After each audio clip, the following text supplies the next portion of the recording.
കർത്താവിൽ പ്രിയ സ്നേഹിതരെ, സഹോദരങ്ങളെ, എന്നെ ശ്രദ്ധിക്കുന്ന ഏവരുവൻ, നിങ്ങൾക്ക് എൻ്റെ വന്ന്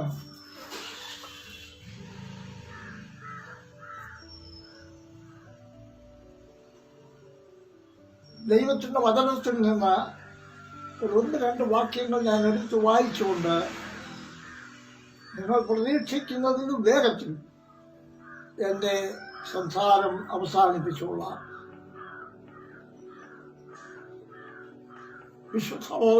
വിശുദ്ധ പൗലോസ് ശ്ലീഹ തൻ്റെ ആത്മീക ശിഷ്യനാകുന്ന തീത്തോസിന് എഴുതിയ ലേഖനത്തിൽ നിന്നും അതിൻ്റെ 2-ാം അധ്യായം 11-ാം വാക്യമാണ് ഞാൻ നിങ്ങളോട് സംസാരിക്കുന്നത്.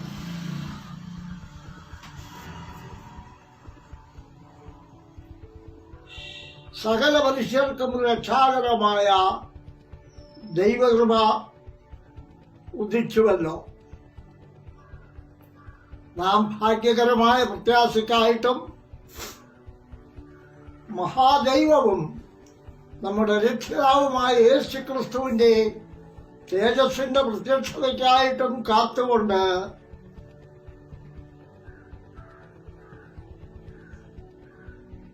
ഈ ലോകത്തിൽ സുബോധത്തോടും നീതിയോടും ദൈവഭക്തിയോടും കൂടെ ജീവിച്ചു പോരേണ്ടതിന് അത് നമ്മെ രക്ഷിച്ച് വളർത്തുന്നു.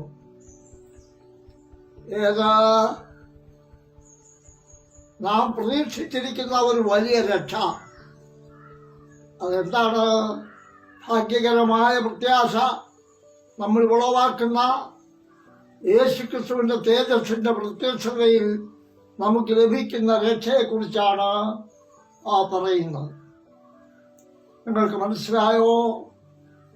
യേശുക്രിസ്തുവിന്റെ തേജസ്സിന്റെ പ്രത്യക്ഷത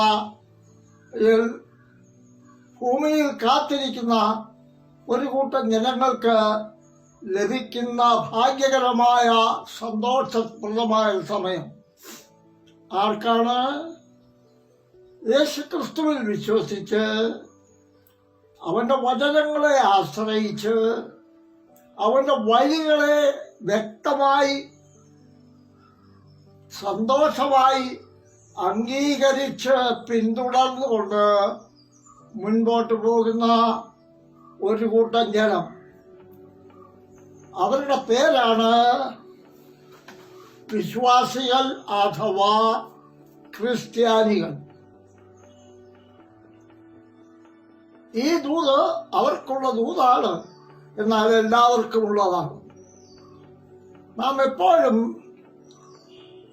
ചില പ്രത്യേക അവസരങ്ങളിൽ സ്പെഷ്യൽ സന്തോഷം നമുക്കുണ്ടാകാറുണ്ട്. ഈ ദിവസങ്ങളിൽ കേരളമൊട്ടാകെയും ഇന്ത്യയൊട്ടാകെയും ലോകമെമ്പാടുമുള്ള കേരളീയരായ ജനങ്ങൾക്ക് ഒരു പ്രത്യേക സന്തോഷ ദിവസങ്ങളാണല്ലോ. അത് ഞാൻ പ്രത്യേകിച്ച് വിവരിക്കുന്നില്ല. എല്ലാവർക്കും ലീവ്, എല്ലാവരുടെയും വീട്ടിലൊരു പുതുമയായ ഒരുക്കങ്ങൾ, ആഹാര സാധനങ്ങളിൽ ഉള്ള പുതുമയായ ഒരുക്കങ്ങൾ, ധരിക്കുന്ന ഡ്രസ്സുകളിലുള്ള പുതുമയായ രംഗങ്ങൾ, ബന്ധവും ശ്രേഷ്ഠവുമായിരിക്കുന്ന ആളുകൾ വീടുകളിലേക്ക് വിരുന്നു വന്ന് അപ്പോഴുള്ള സന്തോഷങ്ങൾ. ഇങ്ങനെ ഈ ഓണം അവധി ഒരു സ്പെഷ്യൽ ഹാപ്പിനെസ് ഡേ ആണ്. നല്ലത്. എല്ലാവരുടെയും സന്തോഷം പോലെ തന്നെ നിങ്ങളോട് സംസാരിക്കുന്ന ഞങ്ങൾക്കും അതിലൊക്കെ ഓഹരി കാണും. ഞങ്ങളുടെ ഈ സന്തോഷം നിങ്ങളെ അറിയിക്കട്ടെ. എന്നാൽ നമുക്ക് ഏറ്റവും കൂടുതൽ സന്തോഷിക്കേണ്ട കാര്യം ഈ ഭൗതികമായ രംഗങ്ങളുടെ മാറ്റം മറിച്ചുകളോ ദിവസങ്ങളുടെ വ്യത്യാസങ്ങളോ ഈണങ്ങളുടെ വ്യത്യാസങ്ങളോ അല്ല. പിന്നെയോ ഒരു ഭാഗ്യകരമായ രക്ഷ ദൈവം നമുക്ക് വെളിപ്പെടുത്തിയിരിക്കുന്നു. ഈ രക്ഷ എന്താണ്? യേശു ക്രിസ്തുവിൽ കൂടെ ഒരു മനുഷ്യന് അനുഭവിക്കാവുന്ന ആത്മരക്ഷയാകുന്ന രക്ഷ. എന്തെല്ലാം കാര്യങ്ങൾ ഒരുക്കിയാലും, നിങ്ങളുടെ വീട് എത്ര ശ്രദ്ധയോടെ ഒരുക്കിയാലും, ഭക്ഷണങ്ങൾ എത്ര നന്നായി ഒരുക്കിയാലും, കൂട്ടുകാരും സ്നേഹിതരും ഒരുപോലെ വന്ന് എല്ലാവരും കൂടി ആനന്ദകരമായി സമയങ്ങൾ ചെലവഴിച്ചാലും അതിലൊന്നിനും ലഭിക്കാത്ത ഒരു കാര്യമാണ് ഞാൻ മുമ്പേ പറഞ്ഞ രക്ഷ. എന്ത്? ഒരു മനുഷ്യന്റെ ആത്മരക്ഷ. പാപത്തിന്റെ ബന്ധനത്തിൽ നിന്നും, അടിമത്വത്തിന്റെ ചങ്ങലയിൽ നിന്നും, ഭൗതിക മോഹങ്ങളുടെ ആഗ്രഹങ്ങളിൽ നിന്നും, വ്യർത്ഥമായ ചിന്താഗതികളിൽ നിന്നും മനുഷ്യൻ വിടുവിക്കപ്പെട്ട് സന്തോഷപ്രദമായി കഴിയുന്നതാണ് രക്ഷാ ജീവിതം. ഈ ദിവസങ്ങളിൽ നമ്മുടെ കേരളം മാത്രമല്ല, ലോകം മുഴുവൻ ഓണം ഹോളിഡേയ്സ് സന്തോഷപ്രദമായ ദിവസങ്ങളാണ്. എന്നാൽ നിങ്ങളോട് ഞാൻ പറയുന്ന ഈ കാര്യം ഞങ്ങൾക്ക് ഏറ്റവും സന്തോഷമുള്ള കാര്യങ്ങളാണ്. എന്താ? നിങ്ങൾ ക്രിസ്തു യേശുവിൽ കൂടെ ദൈവം നിങ്ങൾക്ക് അനുവദിച്ചിരിക്കുന്ന, ദൈവം നമുക്ക് സംഭാവനയായി തരുന്ന ആത്മരക്ഷ പ്രാപിച്ചവരായി തീരണം. പാപത്തിൽ നിന്നുള്ള വിടുതൽ, ദോഷങ്ങളിൽ നിന്നുള്ള വിടുതൽ, രോഗങ്ങളിൽ നിന്നുള്ള വിടുതൽ, ശത്രുക്കളിൽ നിന്നുള്ള വിടുതൽ, സത്യത്തിനു വേണ്ടി ഒരുക്കപ്പെടുന്ന ഒരുക്കമുള്ള ഹൃദയം, വാഞ്ഛയുള്ള ജീവിതം, വ്യത്യാസപ്പെടുന്നതായ അനുഭവങ്ങൾ, ഇതൊക്കെയാണ് ഈ ദിവസങ്ങളിൽ നമുക്ക് ലഭിക്കുന്നത്, ദൈവം പ്രദാനം ചെയ്തുകൊണ്ടിരിക്കുന്നത്. അതിനെയാണ് രക്ഷ രക്ഷ രക്ഷ എന്ന് പറയുന്നത്. ആ രക്ഷ നാം പ്രാപിക്കുന്നുവെങ്കിൽ നാം സകല മനുഷ്യരെക്കാളും ധന്യരാണ്. വിതൗട്ട് എനി വറീസ്,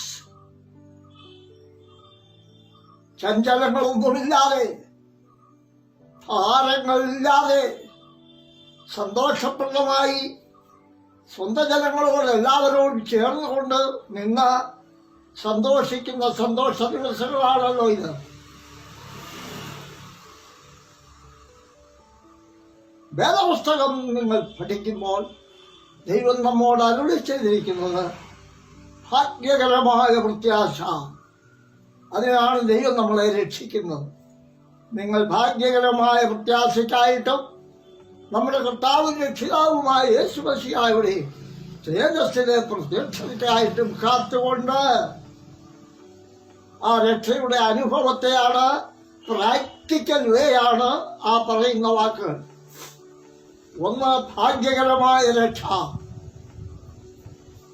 രണ്ട് സന്തോഷപ്രദമായ രക്ഷ, സൗഭാഗ്യകരമായ ജീവിത പരിപാടികൾ, കുടുംബത്തിലും വ്യക്തിത്വത്തിലും സഭയിലും ഉണ്ടാകുന്ന സന്തുഷ്ടാവസ്ഥ, ഭാരങ്ങൾ നീങ്ങിയുള്ള അവസ്ഥ, ഇതൊക്കെയാണല്ലോ രക്ഷയുടെ ഓരോ കാര്യങ്ങൾ. അപ്പോൾ നമുക്ക് ഒരു ഭാവിയെക്കുറിച്ചുള്ള ദർശനം, ഭാവികാല ദർശനം നമുക്കുണ്ടാവുകയാണ്. അതുമൂലമാണ് നാം ഇത് രക്ഷ എന്ന് പറയുന്നത് തന്നെ. എന്താണ് ഭാവിയെക്കുറിച്ചുള്ള ഭാഗ്യകരമായ പ്രത്യാശ? ഇതെങ്ങനെയാണ് മനുഷ്യർക്കുണ്ടാകുന്നത്? നമ്മുടെ കർത്താവായ യേശു ക്രിസ്തുവിന്റെ രണ്ടാം വരവിനെ കുറിച്ചാണ് അവിടെ ഉദ്ദേശിക്കുന്നത്. നാശകരമായ ലോകത്തിൽ നിന്ന് വിടുവിച്ച് കർത്താവിനെ സ്നേഹിച്ച് ജീവിക്കുന്ന ദൈവഭക്തിയുള്ള ജനങ്ങളെ, ശുദ്ധീകരിക്കപ്പെട്ട ദൈവത്തിന്റെ അവകാശമാകുന്ന ദൈവസഭയെ ദൈവം സ്വർഗത്തിലേക്ക് കൊണ്ടുപോകുന്ന അനുഭവമാണ് ഭാഗ്യകരമായ രക്ഷ. അത് കർത്താവിന്റെ മടങ്ങി വരവെങ്കിൽ സാധിക്കുന്നതുമാണ്. ഈ രക്ഷയ്ക്കായിട്ട് കാത്തുകൊണ്ട് ജീവിക്കുന്നവരാണ് നമ്മൾ. ലോകത്തിന്റെ ഭ്രമങ്ങൾക്കൊത്തവണ്ണമല്ല, ലൗകിക മോഹങ്ങൾക്കൊത്തവണ്ണമല്ല, ദൈവകൃപയുടെ വഴിക്ക് ചേരുന്നവണ്ണം, ദൈവവിശുദ്ധിയുടെ പരിപാടികൾക്ക് ഇണങ്ങുന്നവണ്ണം ഉള്ള ജീവിതം ചെയ്യുവാൻ നാം ബദ്ധശ്രദ്ധരായിരിക്കേണ്ട അത്യാവശ്യമാണ്.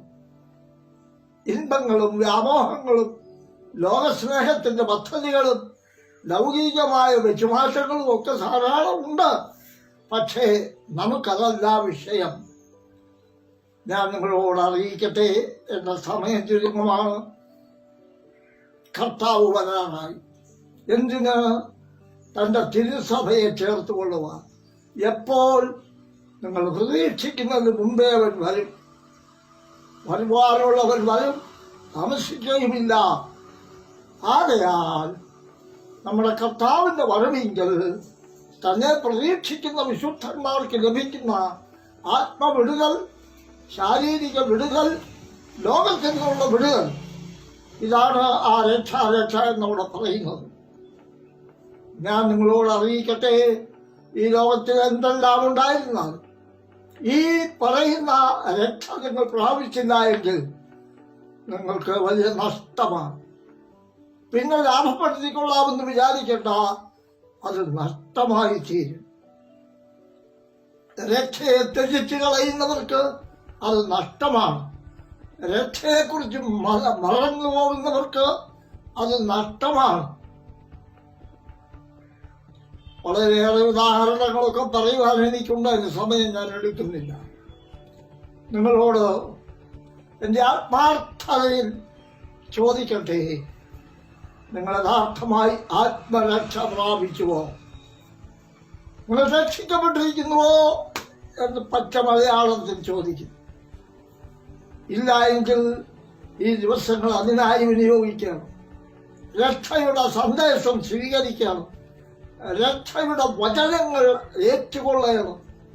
രക്ഷയുടെ സമ്മർദ്ദം നിങ്ങൾ അതിന് വിധേയപ്പെടണം. ദൈവത്തിൽ നിന്ന് നിങ്ങൾ വളരെ പ്രാപിച്ചെടുക്കേണ്ടുന്ന കാലങ്ങളാണ്. വളരെ സ്വീകരിക്കേണ്ടിയ കാലങ്ങളാണ്. സ്നേഹിതരെ, ദൈവത്തെ വിട്ടകന്നു പോകുവാൻ നിങ്ങൾക്കിടയാകരുതേ. ദൈവ വഴികളെ വിട്ടകന്നു ജീവിപ്പാൻ നിങ്ങൾക്കിടയാവരുത്. ദൈവവചനങ്ങളെ വെറുത്ത് ത്യജിച്ചു കളവാൻ നിങ്ങൾക്കിടയാവരുത്. ദൈവശബ്ദം നിങ്ങളുടെ കാര്യങ്ങളിൽ സ്ഫുരിച്ചുകൊണ്ടിരിക്കട്ടെ. അത് ഉദയസൂര്യൻ ഉദിക്കുമ്പോൾ ഉദിച്ചുകൊണ്ടിരിക്കട്ടെ. നിങ്ങളുടെ ജീവിതം അർത്ഥവത്താകും. നിങ്ങളുടെ ജീവിതം സമന്വയപ്പെടും. നിങ്ങളുടെ ജീവിതം സമൃദ്ധിയാകപ്പെടും. ദൈവ സാന്നിധ്യത്താൽ നിങ്ങൾ അനുഗ്രഹിക്കപ്പെട്ടവരും ഉയർത്തപ്പെട്ടവരുമാകും. നിങ്ങൾ രക്ഷിക്കപ്പെട്ടുവോ? നിങ്ങൾ കർത്താവിനായി സമർപ്പിച്ചുവോ? നിങ്ങൾ കർത്താവിന്റെ വഴികളെ സ്നേഹിക്കുന്നവരാണോ? നിങ്ങൾ ദൈവവചനത്തെ മാനിക്കുന്നവരാണോ? ഈ ചോദ്യത്തോടെ ഞാൻ എന്റെ വാക്കുകൾ അവസാനിപ്പിക്കുന്നു. എല്ലാവർക്കും വേണ്ടി പ്രാർത്ഥിക്കുകയാണോ? സ്വർഗ്ഗസ്ഥ പിതാവേ, രക്ഷാ സന്ദേശത്തെ മറ്റുള്ളവരോട് അറിയിപ്പാൻ ഞങ്ങളെ ചുമതലപ്പെടുത്തിയ വിധത്തിൽ ഇന്ന് പകൽക്കാലം നിന്റെ വചനം കൊണ്ട്, സാക്ഷ്യം കൊണ്ട് ജനത്തോട് സംസാരിച്ചിരിക്കും. കേൾവിക്കാരെ മുഴുവൻ അനുഗ്രഹിക്കും. അവരുടെ ഭവനങ്ങൾ അനുഗ്രഹിക്കപ്പെടേ. അവരുടെ സമ്മർദ്ദങ്ങൾ, അവരുടെ ജീവിതത്തിന്റെ ഉത്തരവാദിത്വങ്ങൾ നീ പാലിക്കണം. ഭാഗ്യകരമായ പ്രത്യാശ അവർക്ക് കൊടുത്ത് അവരെ സഹായിക്കണമേ. ജനത്തെ ഉണർത്തണമേ. അവരുടെ ഭവനങ്ങൾ അനുഗ്രഹിക്കപ്പെട്ടതായി തീരട്ടെ. അവരുടെ സഭകൾ ഉണരട്ടെ. അവരുടെ പ്രവർത്തകർ ശക്തിപ്പെടട്ടെ. യേശുക്രിസ്തുവിന്റെ നാമത്തിൽ വളരെ വിനയത്തോടെ ഞങ്ങൾ ഇത് ചോദിക്കുന്നു. കേൾക്കുമാറാകണമേ.